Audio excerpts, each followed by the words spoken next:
जय गुरुदेव। गुरुदेव भगवान की जय। गुरुदेव बता रहे थे ज्ञान की कोई सीमा नहीं है। जिस प्रकार का भी हमें ज्ञान चाहिए उसी प्रकार के ही हमें साधन अपनाने होंगे। शिक्षा क्षेत्र में जाना होगा तो विद्यालय चाहिए, शिक्षक चाहिए, पुस्तकें चाहिए, और उसी तरह किसी भी कार्य के ज्ञान के लिए उसी तरह का हमें ज्ञान चाहिए।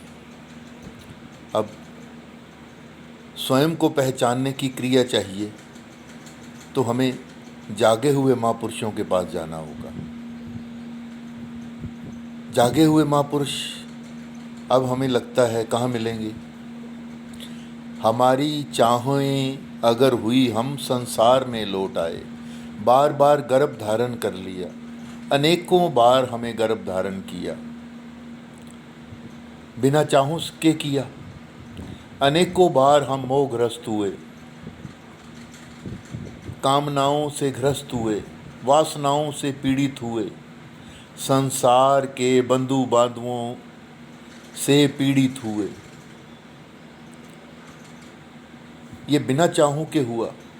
अगर चाहें की तो संपूर्ण विश्व मिल गया, संपूर्ण बंधु बांधव मिल गए, राग द्वेष मिल गए। अब अगर चाहा हमारी होगी ईश्वर प्राप्ति की, आत्मा प्राप्ति की, या ब्रह्म प्राप्ति की, या स्वयं को पहचानने की, तब हमें साधन मिल ही जाएंगे।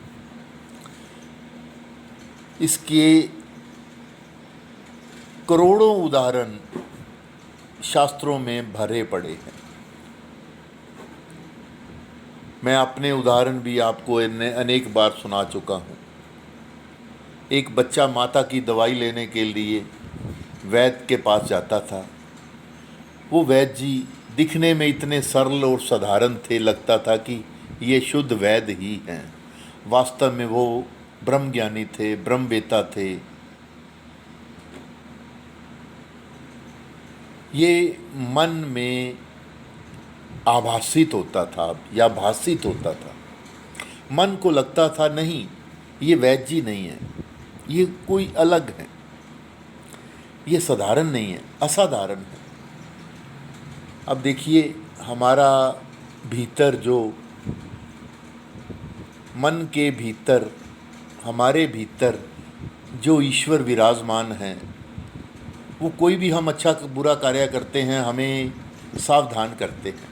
अरे ये चोरी करने जा रहे हो, गलत है, हम छोड़ देते हैं। लालचवश वो वाक्य का पर ध्यान नहीं करते, उस आदेश पर ध्यान नहीं करते और चोरी करने में प्रवृत्त हो जाते हैं। कोई बुरा कार्य करने जा रहे हैं, हमें सावधान किया जाता है, मगर हम लोभवश उस बुरे कार्य को छोड़ नहीं पाते। उसी तरह हमारे मन में कोई अच्छा कार्य हो रहा है, उसके लिए भी हमें सावधान किया जा रहा था कि ये वैद्य जी, अमुक वैद्य जी साधारण नहीं है। और अब मैं आपका ज़्यादा समय नहीं लूँगा, शॉर्ट में आपको एग्जाम्पल देने के लिए सुनाना पड़ा। तो उसके लिए वो वैद्य जी साधारण नहीं निकले, भविष्य में जाकर वो असाधारण निकले। असाधारण कैसे निकले? उन्होंने मुझे आगे बढ़ने को प्रेरित किया। उन्होंने मुझे उस समय नहीं पता था ईश्वर को पहचानना है, या मैं आत्मा को पहचानना है, या ब्रह्म को पहचानना है, या स्वयं के स्वरूप को पहचानना है। उस समय तो हम बालक थे, ये शरीर बहुत छोटा था। मगर उन्होंने एक बाँह पकड़ा दी, श्री धर्मचंद जी छाबड़ा जी। उन वैद्य जी का नाम था श्री गुरदयाल पंडित जी। मैं उन्हें रिस्पेक्ट से पंडित जी कहा करता था। वैद्य गुरदयाल पंडित जी, 12 नंबर गली में उनका निवास है भी, औषधालय भी है भी, और उस समय भी था। तो उन्होंने एक बाँह पकड़ा दी, वो आगे चलते रहे। उन्होंने आगे उस बाँह को ये बताया, अंकल जी को ये कहा कि इन्हें बावरा जी तक पहुंचा दें। मेरे पूज्य गुरुदेव ब्रह्म ऋषि विश्वात्मा बावरा जी गुरुदेव का नाम है। मैं उनके द्वारा ही दीक्षित हूँ, आज तक भी उनके द्वारा ही दीक्षित हूँ। प्रभावित लाखों संतों से हो सकता हूँ, मगर मैंने दीक्षा केवल उन्हीं से ली है। ये अहंकारवश नहीं बोल रहा, सिंपल बोल रहा हूँ। कई बार अनेक लोग मुझसे पूछते हैं आपके गुरु कौन से हैं, केवल उस नाते। तो उस समय उन्होंने बाँह पकड़ा दी, अंकल जी से बहुत कुछ मिला, इतना कुछ मिला, इतना कुछ मिला अंकल आंटी जी से, मैं आपको बता नहीं सकता, शब्द नहीं है। उन्होंने अपने घर में, लाइब्रेरी में सभी महापुरुषों की जीवनियाँ, शास्त्र मुझे पढ़ने के लिए मेरे ऊपर उड़ेल दिए। मैं पढ़ता रहा, भीतर ही भीतर कुछ चलता रहा। धीरे धीरे धीरे धीरे 10 वर्ष 15 वर्ष बीत गए, मैं उसी रूटीन से चलता रहा। दीक्षा ले चुका था, चल रहा था सब कुछ। तो कहने का भाव है, जब तक हम जिस क्षेत्र में जाना चाहेंगे उस तरह के हमारी चाहें होगी तो हमें वो साधन मिल जाएंगे, और मिल गए। वो आगे चलकर वो छोटा सा वृक्ष, बीज वृक्ष, आगे बीज रूप से वृक्ष बना, आगे जाके वृक्ष बन गया। आगे जाके संत मिलते गए। आज मैं आपके साथ ये शेयर करना चाहता हूँ, अगर हम शरीर के निवारण के लिए, शरीर के दोषों को समाप्त करने के लिए डॉक्टर के पास जाते हैं, हमें डॉक्टर की आवश्यकता पड़ती है।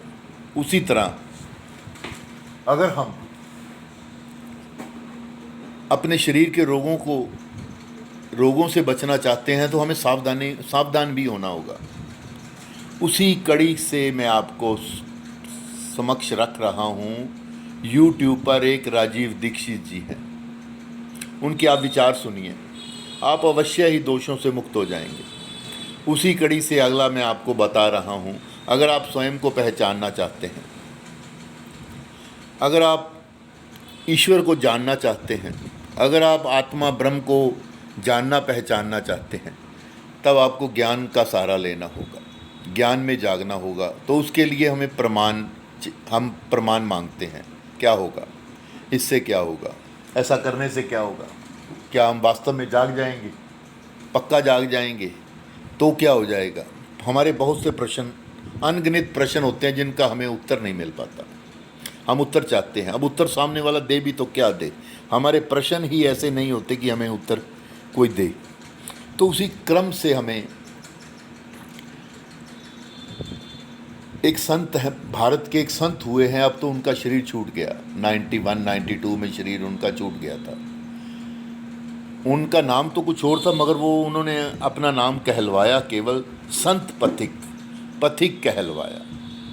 संत पथिक जी, हरिद्वार में उनका आश्रम है, मगर वो आश्रम में कभी गए नहीं, भक्तों ने बना दिया।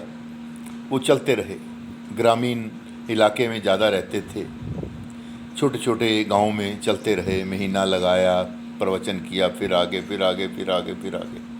उनके जीवन का संपूर्ण साहित्य प्रवचन मुझे सुनने को मिले।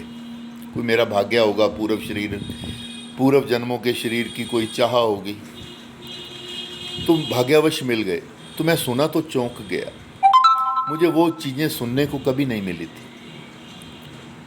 आत्मा परमात्मा स्वयं के स्वरूप की पहचान के इतने सरल ढंग से व्याख्या करी। अब मेरा आपसे ये निवेदन है, अगर आप स्वयं को पहचानना चाहते हैं, जानना चाहते हैं, आत्मा परमात्मा ब्रह्म को पहचानना चाहते हैं, तब आप अवश्य ही स्वामी पूज्य गुरुदेव संत पथिक जी का प्रवचन सुनिए। उनके भजन भी प्रवचनों से कम नहीं है, वो सुनिए आप। YouTube पर संत पथिक जी के नाम से आप सब्सक्राइब करेंगे तो वो आपके समक्ष आ जाएगा। वो असाधारण, वास्तव में असाधारण संत थे। उनके विचार आज भी हमारे समक्ष हैं, हमें जागृत करते रहते हैं। उनके विचार ही मैं बहुत वर्षों से आपके समक्ष रख रहा हूँ। गुरुदेव कहते हैं के टाइटल के साथ, उसमें मेरा अपना कुछ नहीं है। मैं केवल जो मुझे विचार अच्छे लगे वो मैं आपके समक्ष रखने का प्रयास किया और प्रयास करता रहता हूँ, और आगे जैसे ईश्वरीय विधान से होगा वैसा करता रहूँगा, मुझे पता नहीं। उसी कड़ी के तहत ही मुझे एक संत इनका नाम तो मैंने पूर्व में सुना था, उसकी घटना का जिक्र मैं अभी आपके समक्ष करूंगा। एक उन संतों का नाम है स्वामी परमानंद जी गिरी। उनका मुख्य आश्रम हरिद्वार है, मगर अनेकों आश्रम उनके अलग अलग स्थानों पे हैं। उनके स्कूल भी हैं। इस समय उनकी शरीर की अवस्था 90-95 वर्ष की है, मगर वो नित्य प्रति प्रवचन करते हैं। उनके प्रवचन केवल और केवल स्वयं की पहचान, आत्मा, परमात्मा, ब्रह्म के बिना कुछ नहीं है। केवल शुद्ध और शुद्ध वेदांत के ऊपर वो बोलते हैं। वेदांत से हटकर, शास्त्रों से हटकर कुछ नहीं। और इतना सरल बोलते हैं, इतना सरल बोलते हैं कि आप 1-2 बार सुनेंगे, आपको उनकी बात स्पष्ट समझ में आएगी। आपको उनकी बात लगेगी सत्य है। जो ये कह रहे हैं गुरुदेव, सत्य ही है। तो इसके लिए हम अगर स्वयं को पहचानना चाहते हैं, ईश्वर को पहचानना चाहते हैं, आत्मा, परमात्मा, ब्रह्म को पहचानना चाहते हैं, तब हम अवश्य ही यूट्यूब पर लाइक सब्सक्राइब करें स्वामी परमानंद जी गिरी के नाम से। आपको अवश्य ही समझ आएगा। आपको अवश्य ही शास्त्रों का अध्ययन करने का मौका मिलेगा, आपको लाभ होगा। आप स्वयं को, हो सकता है आप स्वयं को पहचान भी जाएं। आप जो हैं, आप तो स्वयं, हम स्वयं को क्या समझते हैं? नाम रूप शरीर। वास्तव में हमारी पहचान ये नाम रूप शरीर नहीं है। हमारी पहचान क्या है? हम आत्मा है, हम चेतना है, हम ब्रह्म है। और इसके प्रमाण गीता, शास्त्र प्रमाण है। महापुरुषों के वाक्य भी इसके प्रमाण ही है। हम महापुरुषों के वाक्यों को, शास्त्रों को कैसे झुठला सकते हैं? नहीं झुठला सकते। तो हमें मानना होगा। अगर हम सत्य मानते हैं तो हमें ये मानना होगा कि हम वास्तव में कौन हैं। मैं कौन हूँ के रहस्य जितनी सरलता से स्वामी संत गुरुदेव, पूज्य गुरुदेव संत पथिक जी बताते हैं, परम पूज्य गुरुदेव स्वामी परमानंद जी गिरी जी बताते हैं, शायद उतना स्पष्ट सरल मुझे तो सुनने को नहीं मिला। कहानी, वाक्य कुछ भी सुनने को मिल सकते हैं, मगर स्वयं की पहचान का बड़ा सरल नमूना इससे अधिक सुंदर ढंग से नहीं मिल सकता। तो इसके लिए हमें, अगर हम इस मार्ग पर आगे बढ़ना चाहते हैं तो हम अवश्य ही सुनें। आज की कड़ी में केवल ये 2-3 बातें थी आपको कहने की। शरीर के रोगों के उपचार के लिए छोटी छोटी बातों की से सावधानी करते हुए अगर हम अपने शरीर को स्वस्थ, सजग रख सकते हैं। ये शरीर साधारण नहीं है। इस शरीर को हम जिस मनुष्य शरीर को पाने के लिए देवी देवता लोग भी तरसते हैं, उस शरीर को हम पाकर यूं व्यर्थ गवा दें, सुसाइड कर लें, ये भी उचित नहीं है। सुसाइड क्या है? साइलेंट सुसाइड भी सुसाइड ही है। धीरे धीरे हम मौत की ओर हमारा शरीर बढ़ रहा है। हम वास्तव में शरीर नहीं है, मगर हमें शरीर साधन मिला है स्वयं के स्वरूप को पहचानने के लिए। पूर्व शरीरों की कामनाओं से प्रेरित होते हुए हमें ये शरीर मिला है, मगर हम इस शरीर को संसारिक कार्यों में ही लगा देते हैं। धन की पूर्ति हो गई फिर भी धन के पीछे भागते रहते हैं। कामनाओं की पूर्ति हो गई फिर भी कामनाओं की पूर्ति पूरी करने के लिए हम भागते रहते हैं। तो इसका कोई अंत तो नहीं है। अगर ये अंत हम मान लें, शरीर छूट जाएगा तो हो जाएगा। शरीर का छूट जाएगा, क्या छूट जाएगा? गीता में भगवान कृष्ण कहते हैं, जैसे हम वस्त्र बदल लेते हैं, नित्य प्रति हम वस्त्र बदल लेते हैं, दिन में कभी भी वस्त्र बदल सकते हैं। अगर वस्त्र शरीर मानने लगें तो अब उनकी अपनी बुद्धि है वस्त्रों की। वास्तव में वस्त्र शरीर तो हो ही नहीं सकते। उसी तरह अगर शरीर ये मानने लगे कि मेरा अस्तित्व ये शरीर ही है, तो उसकी भूल ही है। शरीर के आगे भी कुछ है, आत्मा, चेतना, परमात्मा, ब्रह्म, कुछ भी मान लो, किसी भी एक सूत्र को पकड़ लो, बात एक ही है। बस इसको पहचानना है, और इसको पहचानने के लिए हमें ज्ञान का सहारा लेना होगा। चंद शब्दों में महापुरुष हमें बता देते हैं। एक बहुत पुरानी बात नहीं है, करीब 10 वर्ष पुरानी बात है। एक संतों का मुझे फ़ोन नंबर मिला, मैंने उनको प्रणाम किया तो मैंने उन्हें पूछा कि गुरुदेव कोई ज्ञान की बात सुनाइए। मुझे नहीं पता था वो क्या ज्ञान की बात का प्रश्न करूं, मैंने तो ऐसे ही पूछ लिया, चलो कोई अच्छी बात सुनने को मिलेगी। उन्होंने 2 वाक्यों में मुझे ज्ञान की बात सुना दी। वो वाक्य क्या थे? अरे भाई, स्वयं के स्वरूप की पहचान या स्वयं को पहचान लेना ही ज्ञान है। मैं हैरान हुआ, स्वयं को पहचान लेना ज्ञान कैसे हो सकता है? मैं अनिल कुमार मल्होत्रा हूँ, मैं शरीर हूँ, तो इससे क्या होगा? इससे तो कुछ नहीं होगा। ये तो मेरे को पता है, मैं अनिल कुमार मल्होत्रा हूँ, अमुक शहर में रहता हूँ, अमुक नाम है मेरा। तो मुझे उस समय वो वाक्य समझ नहीं आया, और उसी कड़ी से मैं धीरे धीरे उनके संपर्क में रहा, मगर वो वाक्य मेरे को खींचता रहा कि इन्होंने कोई गूढ़ रहस्य मुझे दिया है, और वो गूढ़ रहस्य मुझे, जैसे कोई बहुत अच्छा भोजन किसी को दे दिया जाए, बहुत पौष्टिक वाला भोजन हो, वो सरल भोजन करता हो, और वो एकदम उसको बादाम कूटे हुए मिल जाएं, तो वो हजम नहीं कर पाएगा, वात हो जाएगा या कुछ भी हो जाएगा, उसके पेट में वो नहीं रहेगा। तो उसी तरह मुझे जो वाक्य थे मुझे समझ नहीं आए। उसी कड़ी से मैं उनके संपर्क में रहा, उनके पास जाने लगा। उनके बहुत दूर रहते थे, 1000-1200 किलोमीटर दूर, वहाँ से जाता, ट्रेनें बदलता बदलता, बसें टूटी, बदलता बदलता उनके गांव पहुँचता। वहाँ एक गांव में वो रहते थे, वहाँ जिस स्थान पे वो रहते थे वहाँ मच्छरों की भरमार थी, मगर उनको मच्छर लगते ही नहीं थे। जहाँ जो व्यक्ति रहने लग जाता है उसको वो स्थान प्रिय लगता होगा। मुझे वो सारी रात मच्छर काटते थे, दिन रात मच्छर काटते रहते थे। मैंने सोचा कहाँ फंस गए। अब देखिए, जिस एक वाक्य को मुझे मुफ्त में मोबाइल पे प्रणाम करने में उपहार रूप से या आशीर्वाद रूप से मिल गया, जो एक वाक्य है, स्वयं को पहचान लो भाई, अब वो वाक्य दोबारा नहीं मिला, या उससे अधिक कुछ नहीं मिला दोबारा। मैं उनके निकट रहा, जाता आता भी रहा, अक्सर फ़ोन पे भी बातें करता रहा, कुछ नहीं।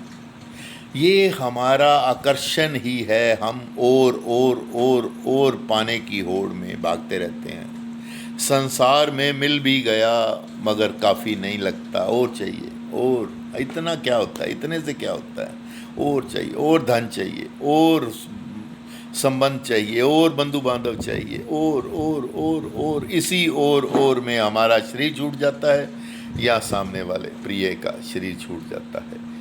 खेल, उस शरीर की यात्रा का खेल यहीं समाप्त हो जाता है। अब पीड़ाएं झेलो।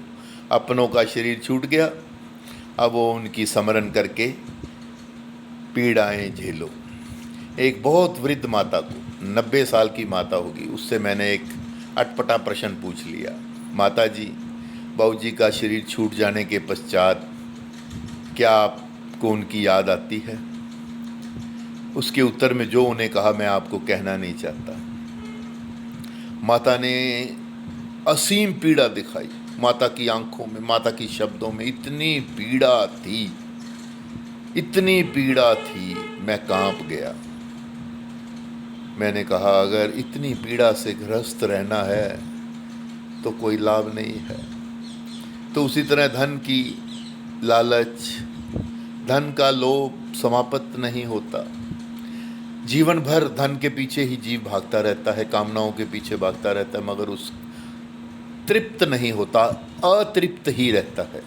उसके पीछे क्या है? अज्ञान। जब तक स्वयं को पहचानेगा नहीं, मूल में बात नहीं बनेगी।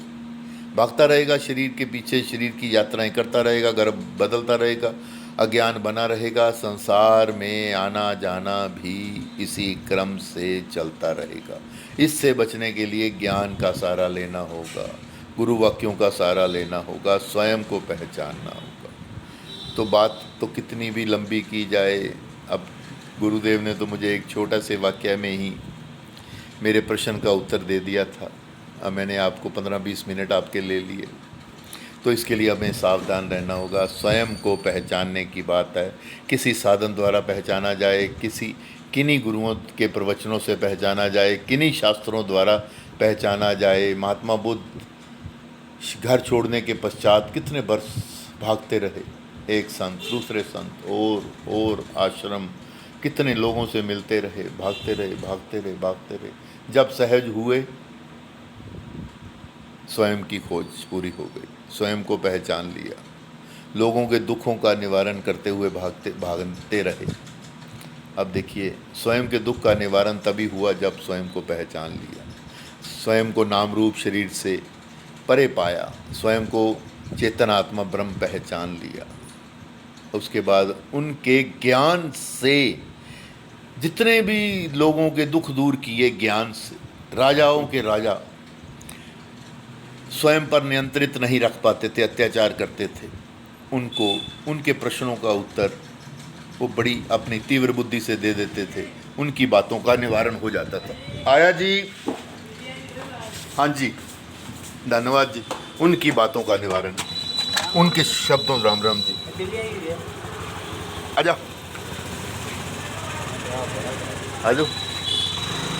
उनकी बातों से बड़े प्रभावित होते थे राजा लोग। और ये सब कुछ उन्होंने कैसे किया? ज्ञान में जागृत होने के पश्चात, पूर्व नहीं, पश्चात। तो इसके लिए हमें ज्ञान में जागृत होना होगा, ज्ञान का सहारा लेना होगा, स्वयं को पहचानना होगा। आओ धन्यवाद करें महापुरुषों का, जो हमें बात ही बात में सब कुछ दे देते हैं, सब कुछ बता देते हैं, ज्ञान में जागृत कर देते हैं। जय गुरुदेव, गुरुदेव भगवान की